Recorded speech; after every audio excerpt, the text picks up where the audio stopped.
Tak, já jsem teď spustil to nahrávání.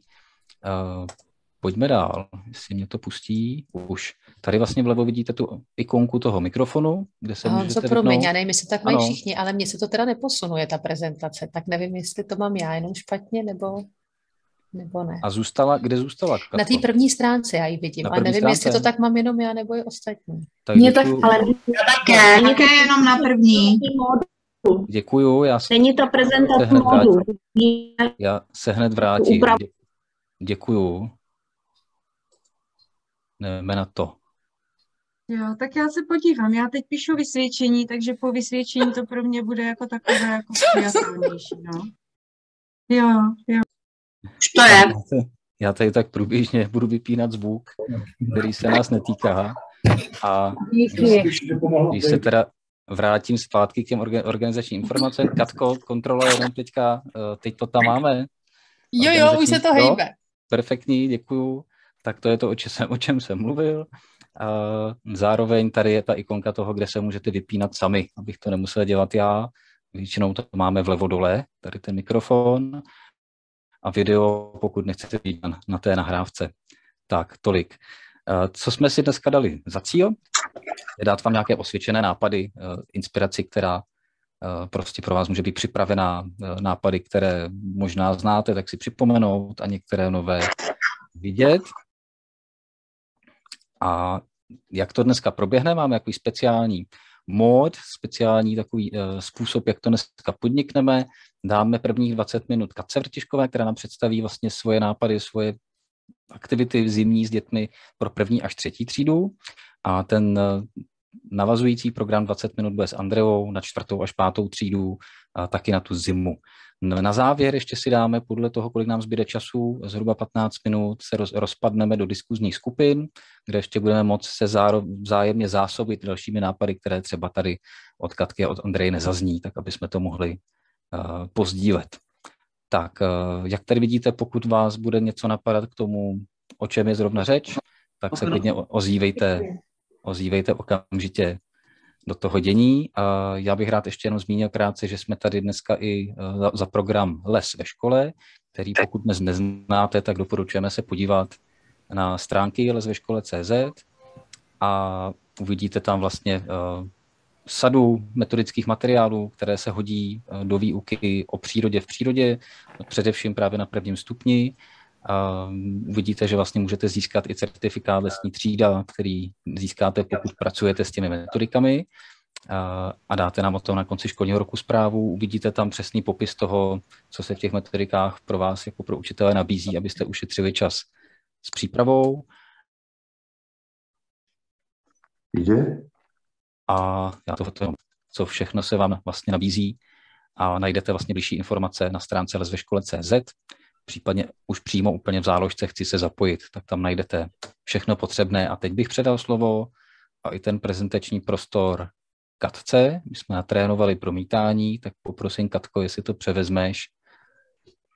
Honzo, děkuju, doufám, že to teda bude pořád fungovat tak, jak když jsme to trénovali, tak já to hned zkusím.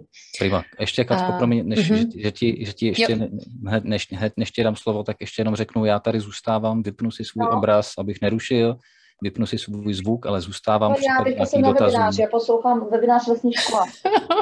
V případě nějakých dotazů jsem tu. Takže, Katko, díky. Honzo, děkuju. A jenom se teda zeptám, jestli je to vidět teďka, ta prezentace? Ano, vidím. Jo, super, bezva. Tak já také všechny vítám, pěkně zdravím z Vraného nad Vltavou. A my jsme se s Androu domluvili, že si to rozdělíme jak po ročnících, jako 1. až 3. já, 4., 5. Andrea, tak i po tématech, abychom v tom kratičkém čase vám toho mohli říct co nejvíc. Takže ta témata, myslím, že to tak máme, která budu zmiňovat, já se ale dají dělat i se staršími dětmi a to, o čem bude mluvit Andrea, se vlastně dá dělat i s těmi menšími. Jen aby jako bylo jasné, že to není tak úplně rozdělené jako po třídách, ale abychom vám toho mohli říct víc, tak jsme si to takhle pěkně rozdělili. Tak a teď jen mi řekněte, jestli se to šouplo. Šouplo. Děkuji, výborně. Tak, protože to nemám v tom prezentačním módu, abych vás tady hezky viděla, tak to jsem potřebovala. Tak já jsem si dovolila dát úplně na první stránku té prezentace jenom krátkou informaci k tomu, jak se na tu zimu vybavit, protože pokud mám mít teda tu skupinu od 1. do 3. třídy, tak zejména u těch prvňáků, ale i u těch druháků a teď aktuálně u třeťáků, které mám, je to stále ještě potřeba opakovaně zmiňovat, tak jen i pro vás, abyste vlastně jako si to venkovní učení fakt jako dobře užili a nebyli prostě otrávení a jako znechucení tím, že vlastně musíte třeba jít rychle zpátky nebo že to někoho nebaví a podobně, protože je mu zima, je mu mokro a podobně, tak tady mám fakt jenom jako pár základních informací pro ty malé děti, fakt jako víc vrstev a jako mám zkušenost u těch menších, že prostě ukázat, jak si to oblíknout, aby fakt jako neměli holý záda, aby prostě měli jako to tričko strčený v gatích a při každém předklonění jim to nevylejzalo ven, všechny záda holí. A s tím, že třeba my to máme i tak, že když chodíme pravidelně každý pátek ven se učit, tak první hodinu jsme ještě ve škole, zvlášť protože ráno je ještě docela tma venku a taky často i ještě daleko větší zima, než potom během toho dopoledne, tak vlastně i ty vrstvy máme tak, že v něčem jsme ještě ve třídě, ale potom mají děti možnost se převlíknout v šatně do toho teplého a nepromokavého, v čem potom jsou venku. Co opakovaně zmiňujeme, jsou čepice, šály, protože děti nemají úplně pocit, že by to potřebovali a rodiče ten pocit mají, tak prostě na to upozorňujeme a ono to vždycky nějak dopadne. A co se týká nepromokavých rukavic, tak tam jsem to mít dala cíleně, že většinou ty nepromokavé jsou lepší, ale když potom chtějí děti psát, tak v těch prstových, látkových se jim to samozřejmě pletených všechno dělá líp, než v těch tlustých, mohutných, nepromokavých lyžařských. Kombinézu jsem tady dala s otazníkem proto, že ne všechny děti se dokážou z kombinézy rychle dostat ven, když potřebují čůrat. Tak jenom taková důležitá poznámka, že i to je fakt jako hodně podstatné pro děti, když potřebují si venku odskočit za keříček, tak v kombinéze to fakt moc nejde. No a nepromokavé boty, bot sám o sobě, protože ty už bývají většinou vždycky na tkaničky, tak fakt jako požádat rodiče a tlačit na děti, ať si to umí zavázat sami, protože když pak zavazujete více jak 20 botek, tak to ten odchod ze školy docela zdržuje a všichni už pak jsou spocený a je jim horko a jsou nervózní, kdy už konečně půjdeme ven. Pití do termosky mi přijde úplně super a úplně to samé jako u těch bot je potřeba, aby si ji uměli sami otevírat a zavírat, aby věděli, jak na to nacvičit to krytě s nima ještě než vyrazíte ven, protože když pak vás jako již 15. dítě prosí, ať mu to otevřete, tak ani vaše prsty už jako kolikrát nevládnou, i když máte ty rukavice. A co my sebou nosíme hodně často ven, jsou alumatky na sezení, aby vlastně i v té zimě, když je venku chladno, mokro, tak abychom si v případě, že chceme třeba ale fakt jako někde chvilku posedět a něco třeba pozorovat, nebo si něco zapsat a potřebujeme si k tomu sednout, tak abychom vlastně měli pod zadkem minimálně sucho, když už ne velké teplo. A to samé se potom týká psaní. Děti si nosí ven smazávačky anebo s klipem podložky, na které můžou psát. A říkám, děti si nosí, to mi přijde jako důležité, že tohle fakt jsou všechno věci. Vlastně... Dobrý den. Yeah. Honzo, dokážeš to? Jo, děkuju. Snažím se tady průběžně. Jo, jsi hodnej, děkuju. Dík.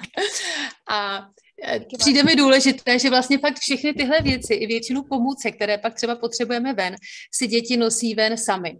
Není to tak, jako že já jdu ověšená jak vánoční stromeček, ale že opravdu si to do týmu rozdělí a prostě si to nosí sebou ven. Tak to mi přišlo jenom důležité pro to zimní období zmínit, že to je fakt jako něco, co je hodně potřeba. Tak, jednu krátkou stránku jsem sem vsunula, protože vlastně hodně rádi používáme šňůry a kolíčky, ať už dlouhé šňůry nebo krátké jenom uzlovačky, a že vlastně se dají použít úplně na cokoliv, v kterém ročním období budeme chtít. A je úplně jedno, jestli z toho budeme skládat názvy ptáků nebo listů, když budeme mít písmena na kolíčkách, nebo jestli si vytvoříme souřadnice a nějakou šachovnici na zemi a tam budeme hrát třeba nějaké pexeso a podobně. Tak to jsem fakt jako chtěla zmínit, že prostě kolíčky my používáme hodně rádi. Teď nejčastěji aktuálně třeba na češtinu a pak jsem schválně dala fotku, kterou jsem chtěla ilustrovat to, že děti velmi oceňují, když ty aktivity, které venku děláme s nimi. Takže pokud třeba máme nějakou věc, kterou s nima chceme venku se naučit, procvičit a zapojíme se do toho třeba v roli toho, kdo děti honí, když si někam chodí pro kartičky, které potom mají někam pověsit, připnout a podobně, tak je to baví, oni z toho mají radost, jestli nám utečou nebo neutečou a my se zahřejeme, to je taky jako dobrá věc pro to, když jsme venku v zimě. Tak a teď, co se týká těch aktivit venku, jakože zimních, úplně zimních, tak mám tady připravené vlastně takové 3 hlavní na těch svých 20 minut. První se týká vody a je to vlastně badatelská lekce, kterou my jsme letos ze třeťáky, ale určitě se dá dělat i s mladšími dětmi. Vlastně začali už na podzim, kdy jsme v Centru aktivit na vědě a objevech nechala jsem děti, ať si každá skupina vymyslí svoji vlastní badatelskou otázku, která měla jenom nějaká základní pravidla typu musíme to stihnout během 2 hodin, když budeme venku a musíte být schopni sehnat si všechny pomůcky a zvládnout vlastně tu práci si naplánovat celý ten pokus sami.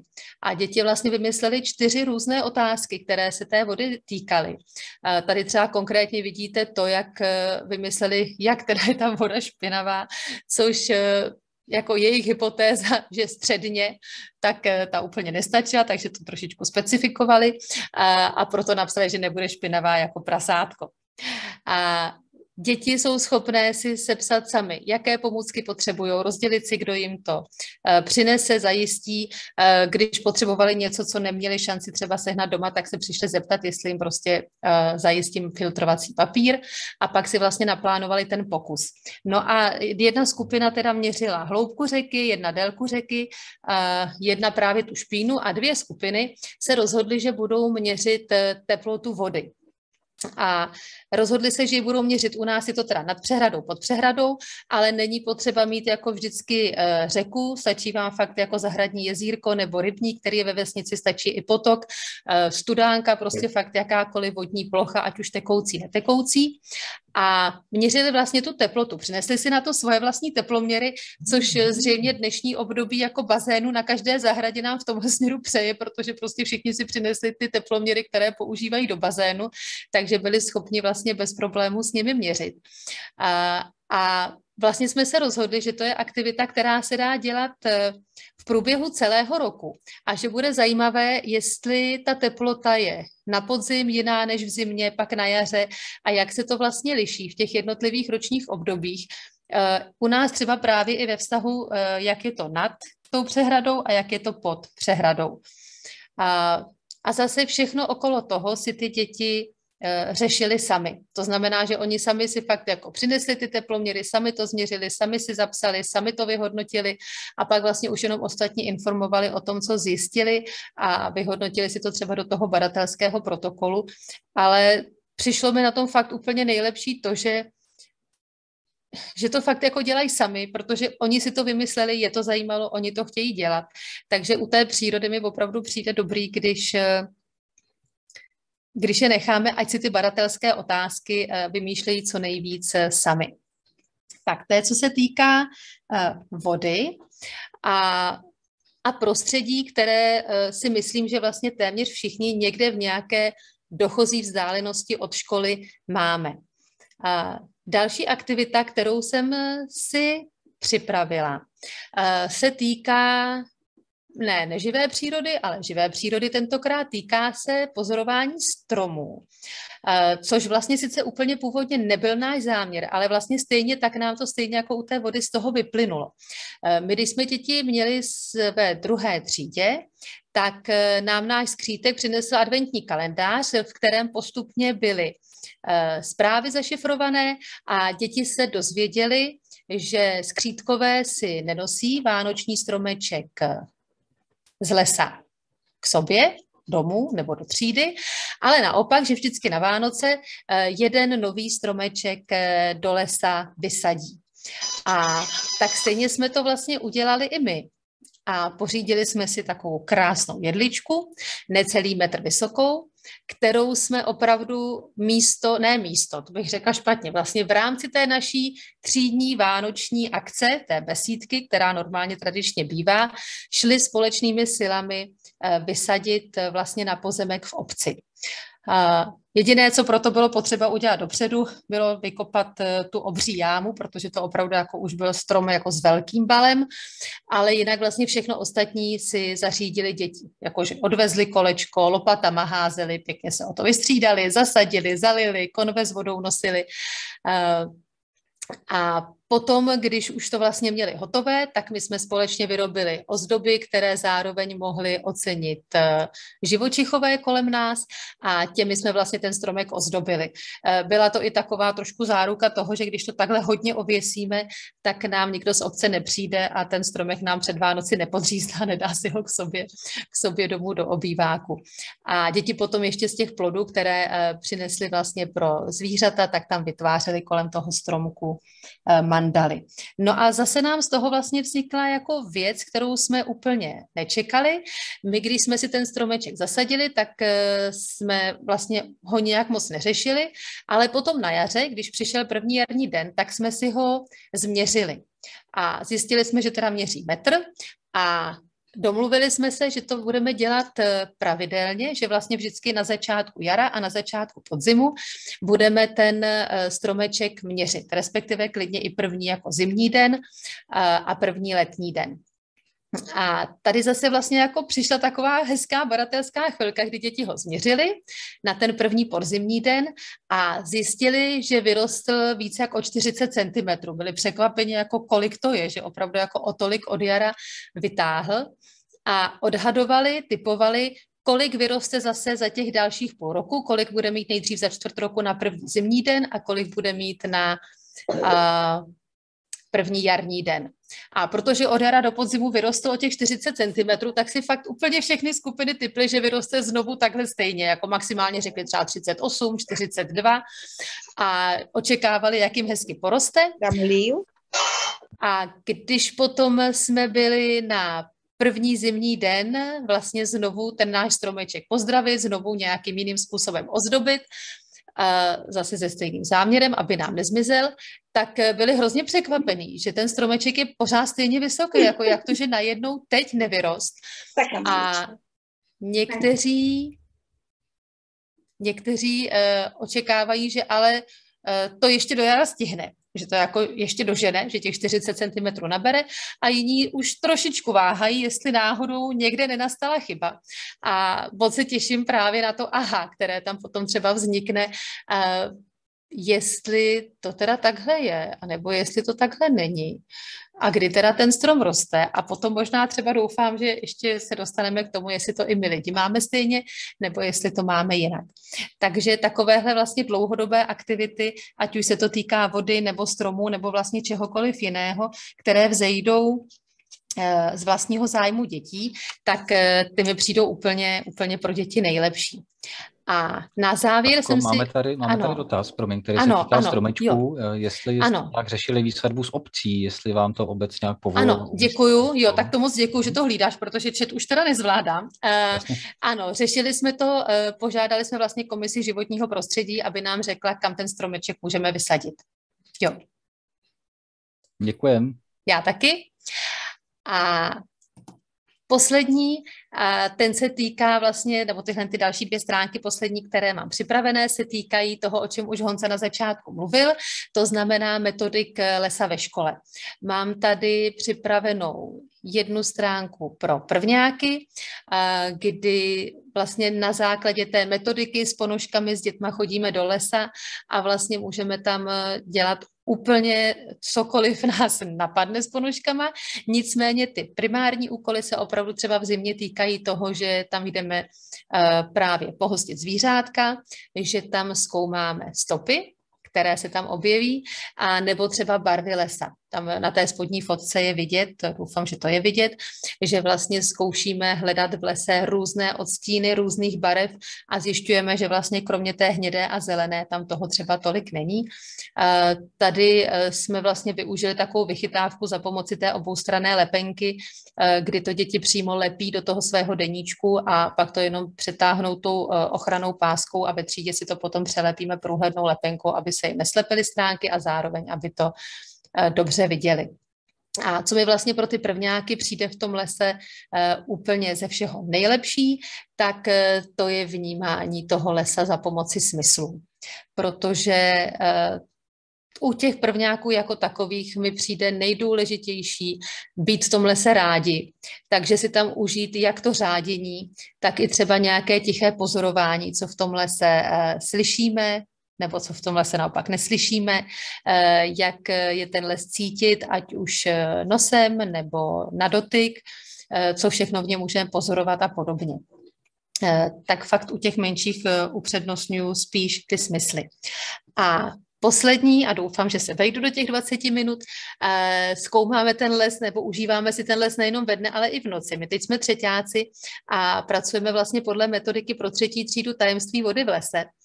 A i teď v zimě, i na podzim, ono toho sněhu tady teda u nás se přiznám ve Vrané moc není, tak když máme tu možnost třeba s dětma ve škole přespat, anebo teď, když je zima, tak je to vlastně ještě jednodušší, protože ta tma je daleko dřív, tak se s nimi vlastně do toho lesa vypravit za tmy. Protože vlastně jsem zjistila, že pro úplně všechny děti je to zážitek, který vlastně ještě nikdy nezažili. Některé ty děti vůbec nikdy nejsou v lese posetmění a i když třeba některé to zažili na táboře v létě, tak ten les zažívají spíš jako, že jdou na nějakou tu bojovku a tam je někdo třeba straší a podobně. A dalo mi třeba i dost práce jim vlastně vysvětlit, že tam jako nikdo nebude na té cestě, kdo by nás strašil, že opravdu jako to, co my chceme, kromě toho, že teda chceme získat zprávu od lesa, abychom věděli, co z vodomory, tak že vlastně si chceme zažít ten les, jak to vlastně v něm je jiné než přes den. Jak na nás působí, co cítíme, jak nám v tom nočním lese je, jestli se musíme něčeho bát, nebo nemusíme. Děti fakt jako měly spoustu otázek od medvědů přes kde co dalšího, jestli tam v tom lese můžeme potkat. A všichni do jednoho, i ty kluci, kteří vždycky dělají frajery, se strašně na začátku báli. A když pak jsme vlastně společně tím lesem šli a oni měli možnost fakt jako nemluvit a jenom to poslouchat, navzájem se drželi za ruce, nejstatečnější chlapci nám dělali zadní voj, aby teda byli všichni v bezpečí, tak to pak vlastně hrozně hezky popisovali a sdíleli si ty pocity jako tyjo, já se ještě pořád v tom lese...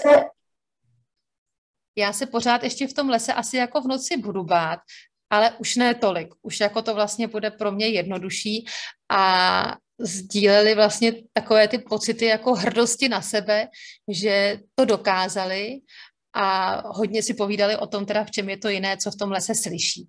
Tak to za sebe vřele doporučuji nejenom vlastně zkoumat tu přírodu a les ve dne, ale když máte tu možnost, tak prostě tam jít i za tmy. Tak a jestli jsou ještě teď nějaké další otázky? Je tam tak... dotaz, jestli jste měli baterky, Katko. Ano, baterky jsme neměli. Baterky byly zákaz, že jsme opravdu úplně po tmě. To, co tam je vidět na té fotce, tak my jsme využili takových těch rybářských svítících tyček, co když se zlomí, tak začnou svítit. A vlastně každý ten dílek té zprávy jsme měli provlíknutý tím dílkem a připevněný vlastně třeba na větvičky stromu. A to mě vlastně napadá, že i tam vlastně si zkoušeli ten pohyb po tom lese, potom už mimo cesty, když vlastně chodili k těm stropům a sundavali si to z toho, tak i vlastně jak se v tom nočním lese pohybovat, když už jdu mimo cestu a nevím, jaká tam bude zem, co bude přede mnou, kam si dát ruku, abych si jako nevypíchnul oko a podobně, tak to bylo hrozně fajn. A tím, že ty baterky neměly, tak ten zážitek podle mě z toho byl fakt jako daleko větší. Tak já to sdílení ukončím. A jestli teda ještě nějaká další otázka je, anebo jestli je to úplně všechno.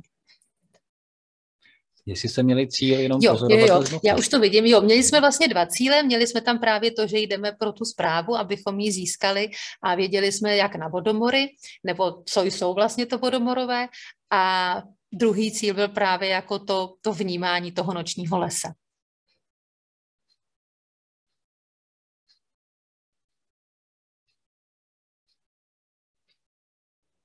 A já pak, když tak klidně na další otázky bych odpověděla do chatu, aby Andrea měla čas na svých 20 minut a mohla pozdílet další báječné aktivity, které se budou týkat dalších témat. Dobře, já jsem vyčkával a zatím to vypadá, že tím, jak je nás hodně, tak je těžší se ozvat, tak dáme slovo Katko, děkuju, moc krát děkuju. Jo, tak fakt jako klidně do toho chatu, já tam do něj teďka klidně budu odpovídat. Prima, Katka je tam a předáme slovo i promítání Andreje Tláskalové ze Zbiroha. Tak co divoká prasata. Ty už se nekoukej do chatu, ty už se koukej tam. Takže já vás srdečně zdravím ze Zbirohu z Hájovny. Divoká prasata okolo máme, jeleny a všechno možný. Já učím na základní škole ve Zbiroze, kde třeba kaliště na divočáky je 20 minut od školy. Takže podmínky pro to, abychom chodili ven, máme dobré. Zdravím všechny vás, je vás teda opravdu hodně moc. Já jsem si myslela takové milé popovídání online s pár lidmi a ono to bude milé popovídání s hodně lidmi. Ještě spoustu vás třeba znám, tak vás o to víc zdravím a mám tady vlastně i kamarádky, jednu ze Slovenska, u které využiji video, takže zdravím moc Janku na Slovensko, to je paní učitelka dokonce, která letěla vládním speciálem reprezentovat učitele Slovenska do Dubaje na mezinárodní expo. Tak takovou kapacitu máme a máme i českou kapacitu, Jitku Houfkovou z matfizu, z didaktiky fyziky, takže já, když nebudu vědět, tak se na ně určitě moc ráda obrátím a jsem ráda, že tady jsme takhle spolu. Já jsem si pro vás připravila prezentaci, kterou nasdílím a doufám, že už ji vidíte. Honzo? Ano, vidíme. Jo, vidíte, tak fajn. Takže jde to. Prima, tak jo. Takže co mě baví na učení se venku je to, že tam děti zažijí spoustu zážitků a já tam s nimi zažiju spoustu zážitků. Nejen, že to děťátko vyběhne hned v tričku, protože má mikroskopek a běží pozorovat sněhové vločky. Někteří se správně obléknou, tak jak říkala Katka, to oblékání a ta příprava je hodně důležitá, ale když mám ty čtvrťáky, páťáky, já teď mám po dlouhé době třeťáky a mám je teda shodou okolností jen na češtinu, matematiku, tak si mi to úplně až tak nedaří vytáhnout je ven tak, jak bych si úplně představovala, ale už to jde rychleji. Jo, ta 4, 5, ty děti už ví, o co jde a zvládneme vyběhnout ven na zahradu, máme velkou školní zahradu a na 20 minut třeba i to zvládáme. Možná jsou mezi vámi tací, kteří třeba odolávají tomu, že jako v zimě ven, jako ta zima tam je, teď tam třeba jako plískanice a takový, tak vás si ubezpečit, že já nejsem stále úplně naladěna na to chodit v nějakém ošklivém počasí. Ono není ošklivé, já jsem špatně oblečena, ale ty tvářičky mě zebou a tak. Ale vždycky, když dávám dětem adventní kalendář, tak já jen tam dávám, že si může každý napsat jedno přání, co by chtěl ve škole dělat. Takže ať už to jsou, že plácačky, bingo si zahrajeme v matematice, kufr v češtině, cokoliv, tak opět půl dětí, to znamená z těch 23, teď mám 12, si napsalo, že chtějí jít ven a chtějí jít ven zrovna tady v tom počtu, teda nejlépe. Takže první, co jsem začínala, tělocvik, výtvarná výchova, prvouka, ekopřírodověda, to, co asi všichni, co nám připadá takové přirozené, s čím vyrazíme ven. Jsme na školní zahradě začali budovat výukové prvky, což bylo hodně fajn. My jsme na to s dětma získali spoustu peněz, ale postupem času jsem vlastně začala zjišťovat, že ty výukové prvky ale až tak úplně nevyužijeme. Že to, že tam máme tu přírodu, kterou jsme nechali pro děti, máme to tam zarostlý, takže to je to, co já využiju víc, než vybudovaný, kdyby byl jeden prvek vedle druhého, ale zase tak až to ani nemáme. Třetí etapa byla, že jsem se zapojila do Učíme se venku a objevila, jak se venku dá učit čeština a matematika. A teď už jsem v etapě, že si říkám, je hezky nebo sněží, co bychom mohli jít dělat s dětmi ven. A nebo mi to říkají sami, oni mi moc rádi radí. A tak, jak říkala Katka, že je fajn, když my se zapojíme do toho, tak já vždycky losuju čísla, děti ví, co jsou v třídním výkazu, tak já už jsem letos došla tak daleko, že se nám odstěhovala holčička, takže 9 jsem po ní zdědila a úplně nejlepší je, když se vytáhnu a musím číst a musím k tabuli počítat a oni mi říkají, co, tak teď jsem číslo 9. Já jsem se, jak jsem říkala Katka, když jsme si to dělili a Katka mi napsala, co všechno bude dělat, tak jí píšu, no výborně, ale já nebudu říkat nic, protože ty aktivity jsou opravdu tak propojené, že to můžeme dělat s malinkýma a stížit si to a obohatit a nechat je, aby vymýšleli věci dál. Takže jsme si to rozdělili, že já bych řekla něco ke sněhu, k ledu, a protože právě to Katka tak jako krásně vždycky všechno nabují, tak jsem to vzala i k tomu, k těm aktivitám, které třeba nejsou až tak známé, ale jsou hrozně fajn. Takže u sněhu viděli jste tam ty malý mikroskopy. Andreo, prosím tě, ano. nehejbe se ti prezentace, nezdílíš nám prezentační mód, ale ten upravovací základ, takže furt vidíme. Takže ty nevidíš, jo. Aha, to zdravím Jitku Houfkovou. Tak počkej, tak já to teda dám znovu a dám to teda, prostě pojedu takhle, jo? Vidíte takhle radši? Honzo? Ano, teď je to v pořádku, Jo, hejbe se to, Andrej. klidně jí můžeš maximalizovat ty slajdy. Jo, a když si, hele, Andrej, ten levý sloupeček jako zmenšíš? Jasně. Šipičkou, jo. No, tak to je. No, vidíš, tak to ještě víc. Výborně. Tak jo, ještě, že vás holky mám. Takže chytáme vločky, pozorujeme, každá vločka, jak je jiná. Rozpouštíme sníh, takže narvou si zavařovací sklenici, ať si vezmou velkou od okurek, malinký, napěchují sněhem a odhadnou, kolik si myslí, že tam bude vody. Když už ten sníh rozpouštíme, tak jak říkala Katka, voda špinavá jako prasátko, tak nevím, jestli ještě to děti dělají, to jsme třeba dělali i my jsme lízali rampouchy, ono už toho teď tolik není, ale ten sníh, že si udělají kouli a ožírají to různě, tak to je. Takže si zase můžeme to nechat rozpustit, dát si tam ať už různý kuchyňský utěrky, ty bílý a pustit si to přes to, anebo přefiltrovat. To už je potom jako záleží na tom, jak máme staré děti, co s nimi chceme dělat.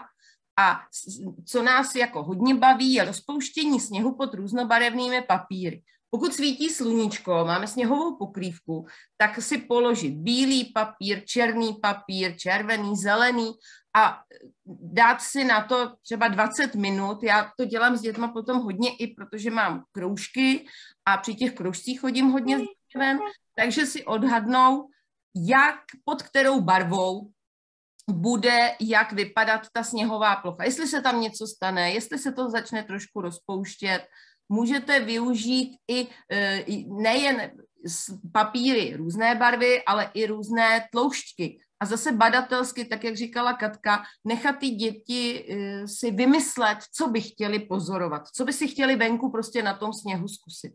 A s tím pokračovat. Co se mně hodně líbí, a tady to je fotka od Justiny, kterou samozřejmě taky jako zdravíme, tak to je to rozpouštění, když si uděláme čerstvou sněhovou kouli, ale musí být z čerstvě napadaného sněhu. Zmačkneme ji pořádně k sobě a dáme ji na cvíčku, tak ty děti, a já jsem taky očekávala, že bude kapat. A ona nekape. A dokonce ta koule místo toho, aby jako aspoň trošku udělala, že teda pokape, tak ona se vypoulí doprostřed a vlastně Jitka mě když tak opraví. Houfková, protože mezi těma mřížkama těch sněhových vloček, jak se to začne rozstávat, tak ta voda zůstává nahoře, pokud je to ten sníh čerstvý. A když potom ta koule, jako ji tam máte dlouho a zmačknete ji nad umyvadlem, tak z toho ta voda úplně vyteče. A je to takový jako moc hezký a zajímavý pokus, děti zkoumají, jako co by to mohlo být a jak. A potom je fajn, když si vezmeme sníh, který už je starší, je přemrzlý. A ve chvíli, kdy uděláte ledové krystalky, tak ta voda už nemá kam by tam jako se schovala, si to tak představuji, a tím pádem kape. Poprosím Jitku. Jitko, myslíš, že to říkám jakž takž? Já o tomhle pokusu slyším dneska prvně, takže ho nemám rozmyšlený, ale takhle na první dobrou mi to dává smysl, tak jak to říkáš. Jo, tak to jsem ráda. A je to opravdu moc fajn pokus, jako, protože to nikdo nečeká. Ono ještě zevnitř je to potom takový očouzený, protože samozřejmě, jak je ten vzduch nečistý, takže doporučuji, ale je potřeba opravdu chytit čerstvý sníh. Jakmile už je to přemrzlý, tak už nám to nejde. Ale Andrej, napadá mě tady v tom kalendáři, co jsme dostali, víš, učíme se venku, tak tam je to i vysvětlený. Ten pokus tam přímo je ukázaný. No to bys to řekl, já to musím dát dost daleko, víš. Hele, sněhové vločky vytváří kolem sebe ve sněhu mnoho prostoru, proto začne kapat dříve led, který žádné takové prostory pro vázání rozpuštěné vody nemá. Tak. No jo, to je mezi těma mřížkama těch vloček, že je to ten, takže nám to potvrdili, tak to je v pořádku, tím pádem to bereme za to, že to je v pořádku. Tak a já zdravím další kamarádku, Janku Stater, která jednak to poslala, ona to přijde nám všem, ona je hrozně fajn. A když se podíváte na to, co ona tady provedla, tak znáte někdo tento pokus? Víte, co se asi stalo? My máme od Janky i video. Takže vy zatím rozmýšlejte, jestli někdo nám chcete říct, o co tam jde, tak nám to řekněte a já zatím nasdílím to video. Tak... Dotaz, jestli to je horkou vodou? Horká voda, ano, horká voda. Tak a už vidíte, Janku? Tak horká voda a když ji ve velikém mrazu hodíte za sebe, tak z té vody rovnou, z té páry, která se tam páří a z té vody, tak nám vznikne rovnou sníh. A já tady k tomu mám i vysvětlení, které nám potom případně Jitka ještě, že tady je, zase dovysvětlí. Takže já tady to zase schovám. To už můžu až úplně zavřít. A pustíme si vysvětlení. Takže když hodíte vroucí vodu do studeného vzduchu, najednou je tu víc vodní páry, než může pojmout. Vodní pára se tedy okamžitě vysráží na mikroskopických částečkách prachu ve vzduchu. Ty vidíme, i když ohoříme tu sněhovou kouli, kterým říkáme kondenzační jádra. Vykrystalizuje do malinkých krystalků sněhových vloček. K tomu, aby se tento jev povedl, musíte mít velký teplotní rozdíl. Čím je suší vzduch, tím spíše se vám to povede, třeba už při minus 22 stupňů Celsia. Takže Janka v Tatrách má k tomu lepší podmínky asi, než my tady, ale i naše další kamarádka Jitka ze Stříbra, fyzikářka, tak ta to zkoušela s dětma, že to lijou z gymnázia z vrchu aspoň hrnky horké vody a zkouší to taky. Takže jde to i tak. Andreo, máme tady k tomu doporučení. Janka píše, ideální teplota je okolo minus 15, minus 20 stupňů. A potom tady máme ještě dotaz, který možná není potřeba na něj reagovat teďka hnedka, leda byste se s ním uměli třeba s Katkou vypořádat rychle. Co když ta zima není bílá? Co když není sníh? Když je neveselo, truchlivo? A pak je tady ještě... To reagovala Katka. Něco na... Staňko, myslíte jen pro učení o přírodě nebo i jiné předměty venku? Ale to nevím, jestli, Katko, nebyl dotaz nějaký privátní. Ne, to je právě na tu Staňku. Jestli ona, když se psala na to neveselo truchlivo, tak jestli myslí jenom jako o přírodě, anebo jestli jako cokoliv venku. Děkuji za vyjasnění. Jo, tak já vás ještě seznámím s termokamerami. Termokamery jsou různého typu a existuje teď i v Plzni, že se půjčují termokamery přímo do škol, 10 termokamer pro děti. Já to používám i s prvostupňovýma dětma, především na těch kroužcích, co mám, kde chodíme teda ven pravidelně a pozorujeme přírodu. Já jsem vám tady k tomu našla zase takové hezké video a dáme si takovou kvízovou otázku, ale předtím ještě vás naladím na bubliny. A my bubliny, jako moc nám nemrzne, ale vidíte, že jako na to... Andreo, nevidíme, nemáme promítnuto. Potřebujeme od tebe znovu promítnout. Ano, už vidíte? Už se to klube, teď. Takže... Čím větší mráz, tím lépe se z bubly fuku nám vyfouknou bubliny, na kterých se začnou objevovat krásné ledové květy. Viděli jste to i tady v té upoutávce. Pokud nám to až tak úplně nejde, tak když použijeme tady plech před školou, tak tam se, jak je to chladnější plocha, tak se nám to tam daří lépe. Pokud jste na u těch Tatrách, tak tam Janka to dává takhle krásně na skleničku od vína asi Jankovi a jako vypadá to mnohem efektně, když jste viděli moji fotku. Ano. Tak to je o něčem jiném a ten chladnější vzduch, co tam prostě mají, tak ten tomu pomáhá samozřejmě. A teď mám pro vás solení ledu. Takže my si ukážeme pod termokamerou, co se děje s ledem, když ho osolíme. Takže zamyslete se, to řekneme dětem, co se bude dít s ledem a jeho teplotou. Kolik bude mít stupňů Celsia, když ho osolíme. Tak mohli bychom napsat do chatu, kolik si myslíte, že tam stupňů Celsia bude. Necháme chviličku.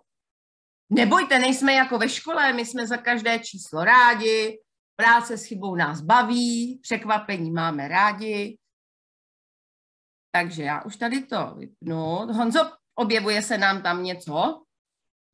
Já to teďka tady otvírám a vidím tady -5,0,0,0,0. Tak jo. 1 + 2. Pak je tu nějaká chytrá 0. fyzická odpověď, teda fyzikální odpověď, že tam je něco s hustotou. Ještě? Tak. Po vyšší hustotě, ano. Bude to chladnější, 2 stupně, 0 s otazníkem. Tak fajn, tak já už jdu sdílet, ať to nezdržuju. Tak, vidíte? Ne, nevidíte, teď jsem to dala blbě.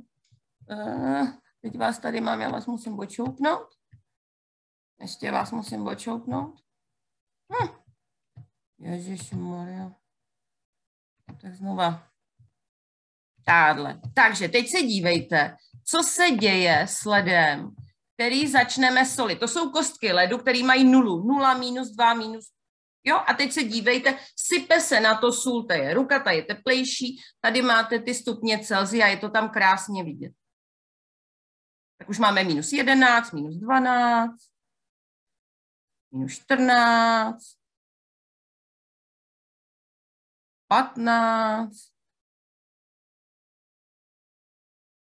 Tak, pokračuje.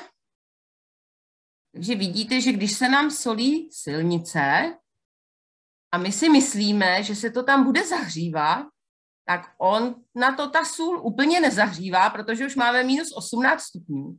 Tak to je překvapivé, si myslím, jako pro všechny, nejen pro děti.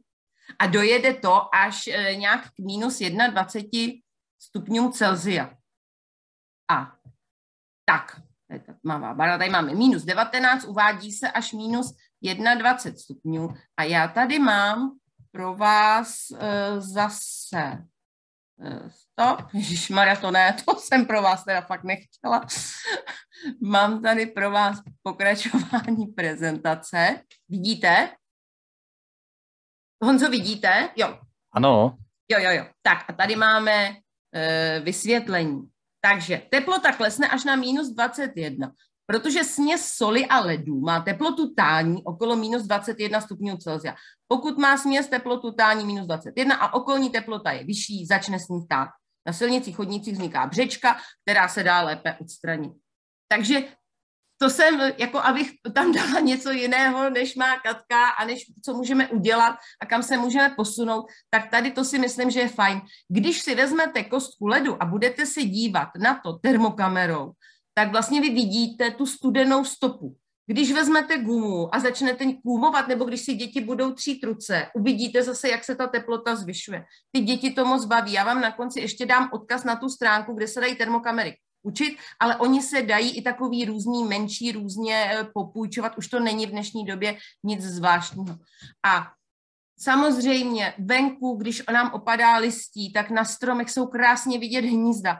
Takže sledování ptáčků, krmení ptáčků, výroba krmítek, výroba budek, to je právě skvělá věc na zimní počasí. Pokud je ošklivo, pokud je nevábno, tak doporučuji www.makov.cz, mé oblíbené uklidňující. Nemusíme tam pozorovat jen ptáčky, veverka, srnečky jsou tam pořád dopoledne, doporučuji, jsou úplně skvělí.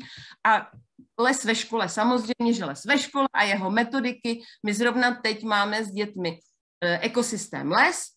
Tady vidíte, tam je zrovna i ukázka toho, když děti hledají v lese chmatáky, škrtiče, mázly, obry a vlastně poměřují, jestli ten les je věkově různý. Potom si dojdeme, a jak zase říkala Katka, kolíčky a šňůrka a děláme si galerii jehlic a listů. Jinak vypadá galerie v zimě, jinak vypadá na jaře, jinak vypadá na podzim. Co se dá dělat v létě? Dá se dělat i v zimě. Já mám moc ráda okýnka a pětilístky.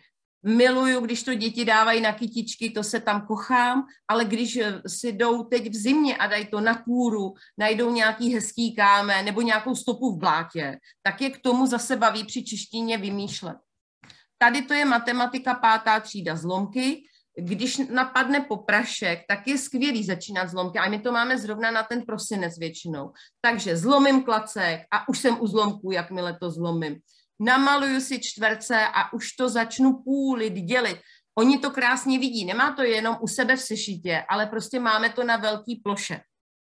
Další, tady máme hromádky kamínků na naší geostezce a zlomky opět dělíme. Teď vlastně my budeme chodit, začínáme dělit se zbytkem střeťáky, takže zase vyrazíme na kamínky, aby to viděli. Zatím furt matláme pastelky a víčka a dojdeme i na kamínky. Měření všeho možného, proč ne?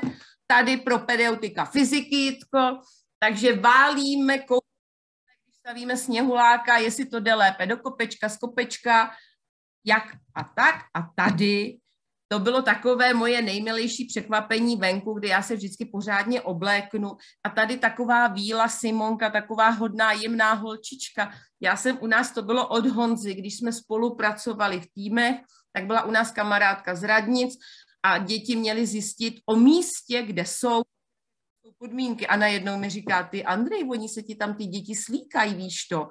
Oni se slíkají? Ježiš, no jo, oni měli zjistit, jestli je šimrá tráva. Tak všichni do toho nešli, ale ta hodná Simonka se opravdu slíkla a vidíte tady, že je sníh a ona si tam tak poběhávala. Nemocní nebyli, bylo to úplně skvělé pro ně. Já vám děkuji za pozornost, choďte určitě ven a při dotazech vám nasdílím stránku na ty termokamery. Skvělý, děkujem. Byl tam i přímo dotaz, kde se dají učit v Plzni, tak to je... Je to Plzeň, dá se to termovize do škol. Tak, to jsou oni, tadyhle zrovna mají prskavku, oni natáčeli i v zoologické zahradě, takže zvířata jsou skvělí, hroši, když vylezou a stříkají na ně, jako mají toho opravdu spoustu. Jinak určitě, jestli máte někde v okolí myslivce, opravdu jako ti, kdo provozují myslivost, tak i ti mají často termokamery, můžete se zkusit domluvit, jestli vám myslivec půjčí vlastní krásná žirafa. Tak Andreo, děkujem. Prima, konec promítání. Děkujeme za tu smršť. Já ještě tak projistuju rychle chat, jestli nám tam něco nevypadlo z toho. Viděl jsem tam návod na zmrzlinu, kterým někdo korunoval vlastně to solení ledu. Zmrzlina, jestli můžu, tak opravdu, to Jitka určitě by doplnila, že právě díky tomu se dá dobře vyrábět, že když se udělá z ledu kříž a hodně se to nasolí a strčí se dovnitř bílý jogurt, do kterého si dáte kakao nebo něco, tak děti dlouho pomalu míchají, jsou takový hodný, oni se těší, že z toho bude něco, jo, a ono to zmrzne. Je to tak, Jitko? Přesně tak. Občas nalejeme třeba jenom oslazenou smetanu nebo smetánek nějaký a dá se to dělat ze všeho možného. A ideální je, když máte sníh, že můžete nabrat sníh. Když není sníh, tak mrazíme hodně kostiček ledu a pak je roztloukáme kladívkem nebo paličkou na maso. Děkuju. Perfektní. Slaný karamel, že jde prý nejhůře nabírat. Nám tady potvrzuje Josef. Tak, prima, děkujeme Katko i Andreo. Já bych tady ještě na chvilku spustil teda tu možnost vlastně se podívat i do menších skupin a půjdeme na to, jestli vidíte teď prezentaci, kterou posouvám. Jo, mám tady takový návrh, že bychom dali teď tomu 10 minut, nemáme tomu těch 15, ale máme za 6 minut 6, tak pojďme tomu dát ještě 10 minut, kdy budete mít 5členné skupiny, v kterých máte možnost se pobavit o čemkoliv, prostě vytěžte to, že jsou tady další učitelé, kteří mají taky nápady, mají nějaké reakce nebo dotazy. Pokud máte nějaký dotaz, tak se na něj zeptejte, třeba vám na něj někdo odpoví. A tady je návrh těch otázek, které si můžete sebou odnést. Klidně si jich udělejte jejich fotku, abyste věděli o čem, až se tam v té skupině objevíme. A já to teď takhle přestanu promítat, abych to tady provedl, to rozdělení. A uděláme to, takže pokud nás je 152, tak potřebujeme spoustu skupin. Jdeme na to, děláme si třeba 28, tady už nás je míně 28 skupin. Já vás potom přivolám takovým tím zvoláním tam, že zbývá minuta do konce a pak už si jenom řekneme, kdyby bylo něco potřeba a jinak se s vámi rozloučíme. Takže pojďte si to užít a vytěžit, opravdu zeptejte se a pozdílejte, co je potřeba k tomu zimnímu učení o přírodě venku. Jdeme na to teď. Pojďte tam kliknout ano, že se přihlásíte do místnosti, kde se vám objeví 4 až 5 dalších.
Ja som sa vrátila naspäť, lebo som bola sama v tej skupine. Jasně, dobře, tak já vás ještě někam můžu přidat. Kde vás mám? Ja som bola v Dvacine a tam sa niekto pripojil a potom sa odpojila pani. Vidíte, tak já vás už nemám teďka asi kam, teď nevím, jak na to, se přiznám, tak to necháme. V pohode, ďakujem. Jo, prima. Jak se máte? Ďakujeme veľmi pekne a ďakujeme za inšpirácie. A už by sme boli radi, keby sme mohli ísť aj do terénu, niekde na školenie, aby je to také troška iné ako takto online. Vy máte výuku, výuka u vás probíhá online, nebo... No teraz, doteraz, mali sme na 5-9, áno. Teraz ako prvý stupeň sme fungovali v pohode. Ale toto školenie, celkom takéto vzdelávacie kurzy a tak, aj tie nám chýbajú troška. Tak. Rozumím. Dobře, tak já se ještě vydám do nějaké skupiny, podívat se, jak to tam probíhá.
Jako, to tě ráda vidím.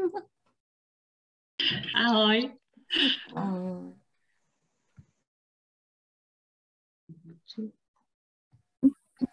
Tak za chvilku se tady pozbíráme na zpátek.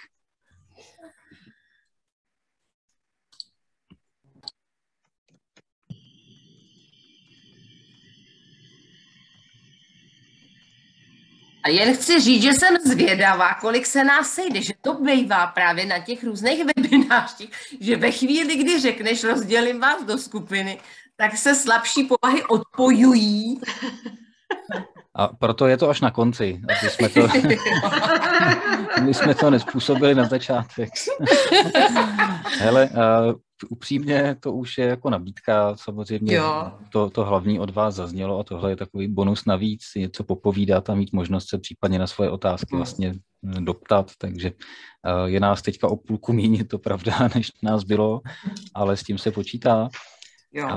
Tady někdo píše, že to bylo prima, já jsem v některých skupinách viděl, že to naopak neproběhlo, že tam bylo hlucho, ale takovej je život, takže se chci jenom takhle zeptat pro ty z vás, kdo tady zůstali, jestli chcete říct nějakou pecku, která teďka z té skupiny pro vás vypadla, něco, co stálo za to z té skupiny, z toho sdílení. Tak u nás bylo připomenutí těch obličejů ze sněhu na stromy.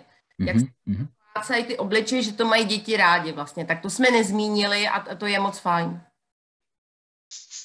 To je super, toho my jsme využili, když jsme byli v karanténě a děti se chodili učit, jako to jsme zachovali, učení venku i v karanténě a vždycky dostali právě děti 2-3 úkoly a tohle je teda jako hodně bavilo. Můžete mi to prosím vysvětlit ještě jednou, to já neznám něco, co neznám. Je strom, nějaký širší, děti si udělají sněhové koule, nebo prostě vezmou sníh a mačkají ho do té kůry, takže čím je ta kůra, dub a takový, tak vlastně tam udělají oči, pusu, nos, rohy, cokoliv a stoupnou si za něj, případně si tam dají svoje ruce a tak. Děkuji, tak ať napadne teda. Jo, možná obličeje ze sněhu na stromě, když dáte do vyhledávače, tam určitě něco vyleze. No z bláta to půjde taky. Jo, ale to jsme v naší skupině říkali, že se bojíme trošku, teda já určitě, že budu jako čuňátka úplně. Vidíš, toho já se nikdy nebojím. No to jsme Katka.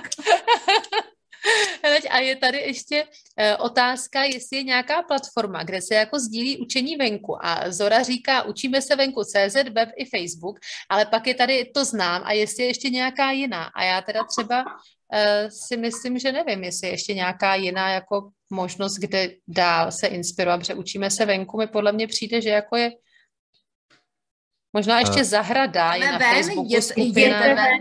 Jdeme ven. Ale ta Facebooková je podle mě spojená s učíme se venku. Jděte ven. Já myslím, že jsou dvě. Ne? A já si myslím, že ještě, já teda na ty Facebooky to moc neumím, ale myslím si, že je skupina, uzavřená skupina, učíme se venku a tam, že toho může lítat ještě víc, která asi bude pro ty, kdo prošli nějakým tím online kurzem, nebo... A pak jsou ty kurzy, no. Tak, jo, ale to je vždycky, Honzo, jako skupina jenom pro ty účastníky toho online kurzu. To je fakt jako uzavřená jenom pro účastníky online kurzu a myslím si, že další bude až zase na podzim příští rok. Aha, dobře. Si myslím kurz, že teďka proběh podzimní a podle mě zase na podzim. Já ještě můžu doporučit stránku učitelé přírodovědných předmětů. Tam běhá taky spousta nápadů. Učitelé přírodovědných předmětů?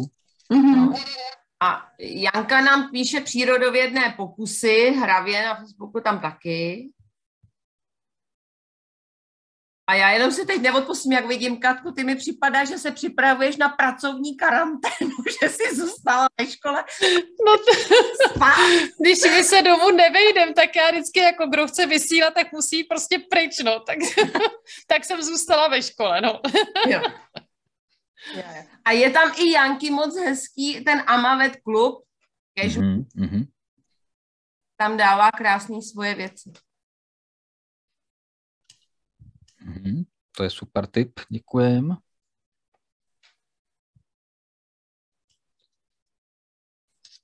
Prima.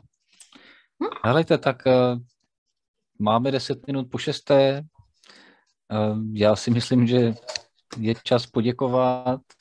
Děkujeme za vaši účast a za tyhle ty nápady. Je tady ještě jeden dotaz možná, když máte v pátek venkovní učení, pojďme na to teda, když máte v pátek venkovní učení, držíte se rozvrhu? Tak to je asi jako na mě otázka, tak já musím asi říct, že já se rozvrhu nedržím žádný den v týdnu. tak to prostě pátek. My prostě Já děláme taky ne, tak, no, jak nám vážně, to takže- vychází. No. A tady určitě od Jany Pelechové, já si to píšu to jméno, protože na to jsem marná, to zapomínám, ale budu Radku pozdravovat, Jano, jo? Tak, Jste prima. šťastná žena, Děkuju. protože já mám problém s ostatníma vyučujícíma, který tam učí, že jo. Tak No, ale to je proto, že já mám jako děti na všechno. Já si jako No. fakt učím všechno a tak vlastně tenhle problém nemám a předpokládám, že příští rok, když už jako tam někdo další bude muset být, tak to nějak zmáknem. No, někdo se dá zmáknout, někdo ne, no. Někdo... Jo, to já tomu věřím. To No. tak je. Ale doufám, že to nebude víc než třeba jako 3 hodiny angličtiny týdně nebo 2 tělocviku týdně a tím pádem zbytek bude zase můj a budu si to moc udělat, jak budu chtít. Tak prima, děkujeme. Jo. Možná, co mě ještě napadá na úplný závěr, je pozvání, pokud byste měli kolegy, kteří by se zajímali o aktivity takhle, taky zimně zaměřený, ale víc pro mateřinky, tak takový webinář máme příští pondělí, 17. ledna od 17 hodin, tak taky najdete informace na stránce rozveškole.cz a jinak očekáváme, že podobný webinář, jako jsme udělali dneska o zimě, tak uděláme o jaře, o létě, o podzimu a pořád dokola, takže se budeme těšit, že vás tady uvidíme. Hezký večer a očekávejte nahrávku